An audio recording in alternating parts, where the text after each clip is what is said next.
Oi, turma! Viva a vida em família! Que delícia, né?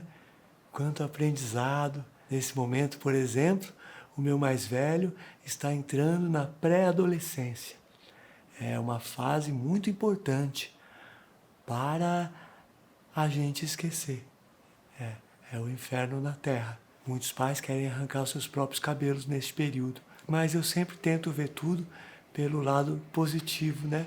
Acho que sempre tem alguma coisa para a gente aprender. Esse é um período, por exemplo, em que os filhos acham que tudo que os pais falam está errado e não faz o menor sentido.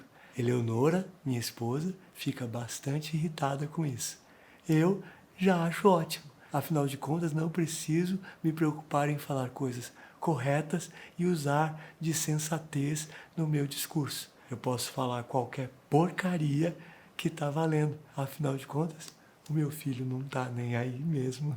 Outra coisa desta fase é que filhos pré-adolescentes gostam muito de ficar isolados em seu próprio quarto.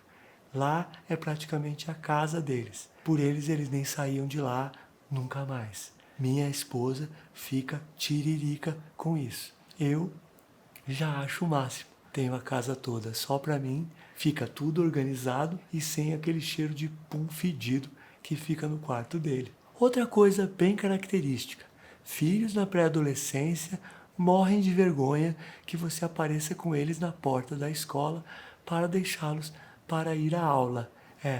Muito curioso mesmo. Se você tentar dar um beijinho nele de despedida, você está praticamente assinando a sua sentença de morte. O que fiz com essa informação? Desde a semana passada, comecei a traçar rotas para o meu filho ir de ônibus ou de metrô para a escola. Sozinho, meu chapa. Não quer assim? Então vai. Outra marca registrada dos pré-adolescentes é querer arrumar treta com os pais de meia em meia hora. Tretas pesadas. Eleonora, sempre que está brigando com meu filho, me dá um certo alívio. Porque o foco sai um pouco de mim, né? Melhor brigar com ele do que brigar comigo. É isso, né, gente? A pandemia, não sei, parece que está acabando, mas os problemas em família estão só começando, né? É como diria o poeta: filhos, é melhor não tê-los, mas se não temos, não sabemos que vamos tê-los. E se a camisinha estourou-los, aí nasceu-os, ou filhos.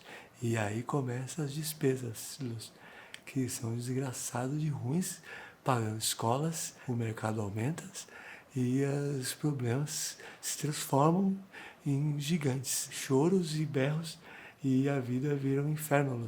O ditado não é muito esse, né? Mas deu meio para entender, eu acho.